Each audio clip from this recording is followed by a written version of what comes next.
मैं इस लेक्चर में एक तो ये बताऊंगा कि जो फोकस ग्रुप डिस्कशंस हैं उसकी नेचर क्या होती है, किस तरह से वो चलता है, उसकी एक किस्म की डेमोन्स्ट्रेशन करने की हम कोशिश करेंगे। ट्रांसक्रिप्शन क्या होती है, डाटा का एनालिसिस कैसे होता है, तो ये थोड़ी सी रिफ्लेक्शंस आपको देंगे सो दैट यू अंडरस्टैंड कि फोकस ग्रुप डाटा की नेचर क्या है। बेसिकली इसके अंदर क्रिटिकल एस्पेक्ट्स हैं अबाउट एनी सोशल बिहेवियर। उसमें जो पार्टिसिपेंट्स हैं वो अपने डिफ़िकल्टीज़ को हाईलाइट करते हैं, अपॉर्चुनिटीज़ को करते हैं, उन्हें जो प्रॉब्लम्स फेस करना पड़ रही हैं उनको हाईलाइट करते हैं। इसके अंदर मेन आइडियाज़ जो हैं वो डेमॉन्स्ट्रेट हो रहे होते हैं। लोग अपने जो व्यूज़ एक्सप्रेस कर रहे होते हैं उससे कोडिंग्स की जा सकती हैं। कुछ लोगों की सिमिलैरिटीज़ ऑफ आइडियाज़ होते हैं और कहीं कहीं पे डिफरेंसेस इन आइडियाज़ हैं। इससे ओवरऑल जो है वो हमें बिहेवियरल ट्रेंड्स का पता चलता है डाटा से कि किस तरह का बिहेवियर है about the people with reference to certain research question. तो मैं यहाँ आपको इलस्ट्रेट करता हूँ कि यहाँ टेक्स्ट है फोकस ग्रुप डिस्कशन जो कि मैंने 2005 में कंडक्ट की थी अबाउट एक्सचेंज मैरिजेस। यहाँ पे ये बेसिकली फ़ीमेल के साथ कंडक्ट किया गया था, फीमेल, यंग फीमेल जिनकी age about less than 24 years age थी, जो कि एक्सचेंज मैरिजेस के बारे में अपनी आइडियाज़ एक्सचेंज कर रही थी या वो बता रही थी कि बेसिकली ये क्या है। ये जितने भी यहाँ मैं वजाहत करता चलूँ कि ये जो नाम यूज़ किए गए हैं ये सोडो नेम्स हैं, यानी ये ओरिजिनल नहीं है। In order to ensure the privacy and confidentiality of the respondents, तो इसलिए ये जो नाम है ये ओरिजिनल नहीं है। लेकिन इसकी ट्रांसक्रिप्शन कैसे की, जो डिस्कशन चल रही होती है, ये बेसिकली 6 से 8 फीमेल्स थी जिनके दरमियान में डिस्कशन चल रही थी। मेरे पास ज़्यादा टाइम या उस तरह से अपॉर्चुनिटी नहीं है bile keeping the virtual university mode of teaching online, लेकिन मैं आपको 2 स्लाइड्स में 2 लोगों की किस तरह की डिस्कशन चल रही है वो आपके सामने डिस्प्ले की है। मिसाल के तौर पे पहली जो फीमेल थी उससे पूछा गया कि एक्सचेंज मैरिजेस में बेसिकली इसके फंक्शंस क्या हैं, what are the functions of exchange marriages. तो फीमेल आमना, जो कि अगेन सोडो नेम है, in most exchange marriages, as I have observed, there are big differences in education level of these spouses. Women are illiterate or less educated compared to men. Men does not compromise with women and consider them as unwise due to their lack of education. They are not polite or respectful with women, which leads to quarrel among them. यानी उनके दरमियान में झगड़ा होता है। They are educated but still ignorant. यहाँ ये बड़ा स्ट्रॉन्ग वर्ड्स हैं as a qualitative researcher. Their education could not change them। अब ये देखें, यहाँ दे आर educated but still ignorant. Their education could not change them. Men do not compromise with women and consider them as unwise due to lack of education. ये बड़े strong words हैं। अब मेरे पास अगेन इस तरह के मोड में है, जब हम फिज़िकली होते हैं तो मैं जब डेमॉन्स्ट्रेट करता हूँ तो हम इसकी कोडिंग भी, मैं कोशिश करूँगा कि आपको कोडिंग भी कुछ बता दूँ। अब दूसरी लड़की क्या कहती है, अच्छा ये जो आपको नज़र आ रहा है ये, इसका मतलब ये लैंग्वेज है। इसका मतलब ये है कि ऊपर वाली लड़की के हमने सेलेक्टेड पार्ट्स ले लिए हैं उसकी बातों के, हर बात को हमने डॉक्यूमेंट नहीं किया। लेट्स से वो 10 मिनट बोलती रही है या 2 मिनट बोलती रही है तो टेक्स्ट जो है वो 3-4 पेजेस का हो सकता है। तो हमने, इसका मतलब ये कि ये टेक्स्ट इज स्टिल कंटिन्यू। अगली लड़की ने कहा उसकी बात को काटते हुए या उसी के सीक्वेंस में साइमा, जिसको हमने सुडोनेम दिया, in some cases a barren women will get divorced. A barren women, keep in mind man भी बैरन हो सकता है, लेकिन हमारे कल्चरल कॉन्टेक्स्ट में सिर्फ लेबल, या एटलीस्ट जिस कॉन्टेक्स्ट की मैं बात कर रहा हूँ साउथ पंजाब में, वहाँ सिर्फ फीमेल को कंसीडर किया जाता है कि दे आर बैरन और बच्चे नहीं दे सकते। और फिर उनके डाइवोर्स के चांसेस हैं। As a result the other women home she was exchange for also have to divorce. अब ये वर्डिंग पे गौर करें, क्योंकि क्वालिटेटिव रिसर्च में वर्डिंग बहुत इंपॉर्टेंट है कि वो औरत जो उसके वट्टे में या उसकी रेसिप्रोसिटी में एक्सचेंज की गई है, उसके इवन बच्चे भी हैं, वो अपने घर में खुश है, लेकिन as a terms of exchange एक को डाइवोर्स होता है तो दूसरी को भी डाइवोर्स लाजमी होती है। The poor women who did not commit any fault has to suffer the pain. ये again the very strong words as a qualitative researcher. तो ये इस तरह ये डाटा है, ये नेचर ऑफ डाटा है जिसको हम as a qualitative researcher discuss करेंगे। मैं अगर इसकी यहाँ कोडिंग की बात करूँ तो एक्सचेंज मैरिज एक कोड हो सकता है। कोडिंग क्या है? बेसिकली ये जो जनरल ब्रॉडर थीम्स हैं, ये हम इसको डिटेल में भी डिस्कस करेंगे आगे जाके। बिग डिफरेंसेस दूसरा हो सकता है, एजुकेशनल लेवल तीसरा कोड हो सकता है, स्पाउसेस चौथा हो सकता है, इलिटरेट आर लेस एजुकेटेड, ये सारे के ये ओपन कोडिंग है। ये जितने भी ये कोड्स हैं क्वालिटेटिव डाटा के मुताबिक। मैं आगे डिस्कशन को कंटिन्यू करूं तो थर्ड गर्ल, जिसका नाम हमने सोडो फरहत कोट किया है, वो क्या कहती है? Girls are not allowed to express their personal feelings और ओपिनियंस। पर्सनल फीलिंग्स पहले तो एक्सप्रेस पर्सनल फीलिंग्स और opinions about what? About their own marriage. They can argue only with their mother. ये बड़ा इंपॉर्टेंट है।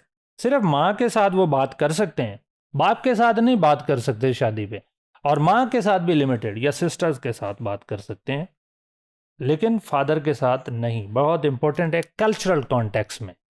शायद अब ये वक्त के साथ साथ चेंज हो रहा हो, लेकिन बैक इन 2005 की जो सिचुएशन है वो मैंने आपके सामने रखी। दे एक्सप्रेस देमसेल्व्स ओपनली, वो सिर्फ अपने आप को बता सकते हैं।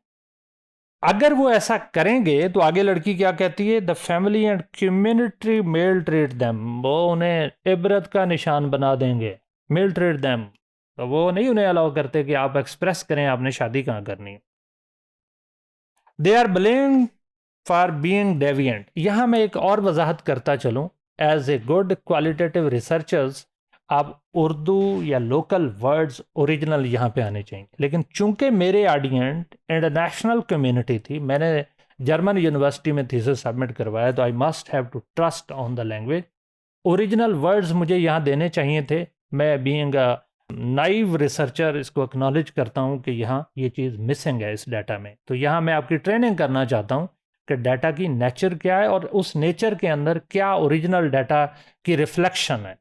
अगर यहाँ ओरिजिनल वर्ड्स होंगे तो उसके बड़े स्ट्रॉन्ग मीनिंग्स हैं, लेकिन जब हम ट्रांसलेट करते हैं तो डाटा के अंदर प्रॉब्लम्स आ जाते हैं जो लोग अंडरस्टैंड नहीं करते, खासतौर पे इंटरनेशनल ऑडियंस। उनके लिए ये आम से वर्ड्स हैं, लेकिन वो स्ट्रॉन्ग, यानी लैंग्वेज का भी यहाँ बहुत इंपॉर्टेंट रोल है कि आप किस तरह के कॉन्टेक्स्ट में या किस लिंग्विस्टिक स्ट्रक्चर में प्रेजेंट कर रहे हैं। दे रॉन्गली बिलीव, लड़की कहती है कि वो सही तरह से परसीव नहीं करते, that girls are becoming bold. Becoming bold, कोई भी सोसाइटी ये अलाउ नहीं करती कि कोई डेविएंसी हो, वो कंट्रोल करना चाहते हैं, और ख़ास तौर पे फीमेल के, because she is consider as a property और उसके साथ बिलोंगिंग बहुत ज़्यादा होती है। एंड ओवर कॉन्फिडेंट, आप देखें ये पूरे वेस्ट के अंदर अगर कोई ओवर कॉन्फिडेंस का शिकार नहीं है या कोई बात नहीं करता तो लोग उसको कितना अच्छा नहीं फील करते हैं। और वो कहते हैं इसकी वजह एजुकेशन है। अब इसका रिजल्ट क्या है?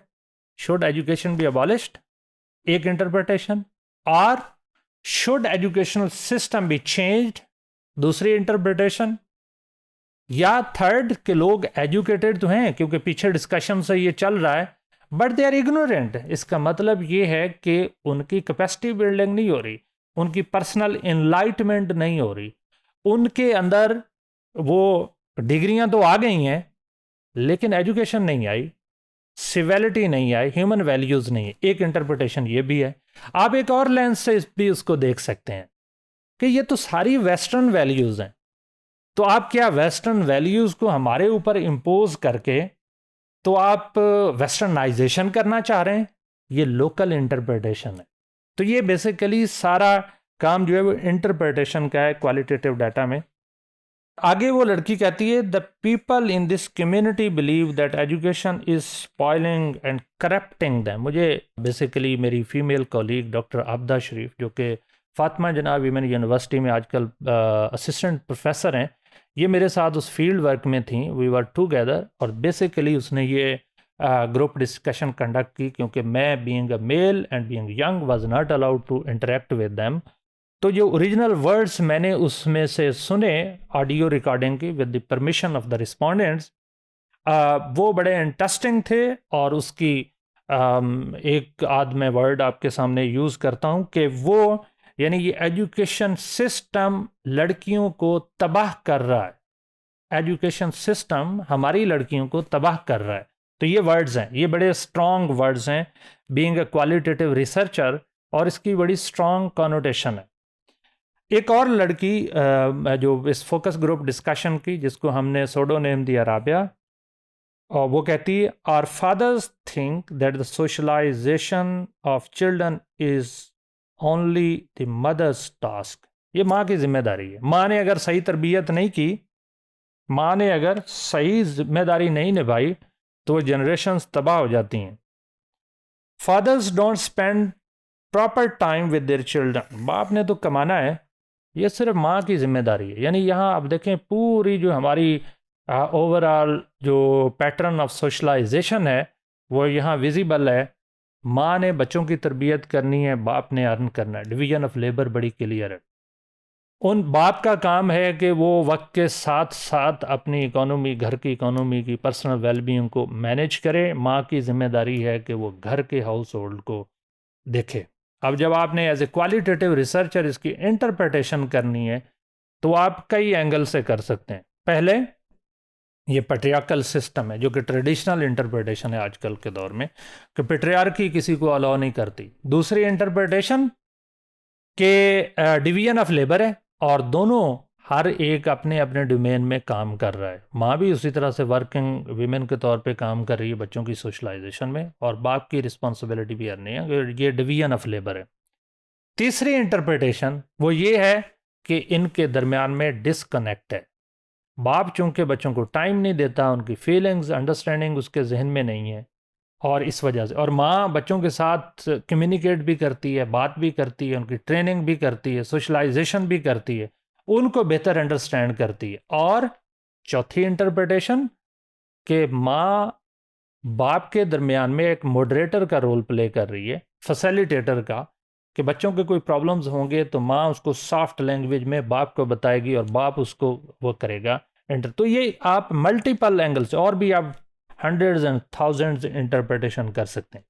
तो मैंने इस पूरे फोकस ग्रुप डिस्कशन से आपको बताने की कोशिश की कि क्वालिटेटिव रिसर्च में, और ख़ास तौर पे ग्रुप डिस्कशंस में, डाटा की नेचर क्या है, हाउ इट इज़ कंडक्टेड, और फिर डाटा कैसे आता है उसकी मैंने थोड़ी सी आपको ओपन कोडिंग भी बताई। आगे जाके हम जब डाटा एनालिसिस मैनुअल करेंगे या सॉफ्टवेयर में करेंगे, तो वहाँ आपको एक इलस्ट्रेशन प्रेजेंट करेंगे कि किस तरह से आपने ओपन या सिलेक्टिव या एक्सियल कोडिंग करनी है।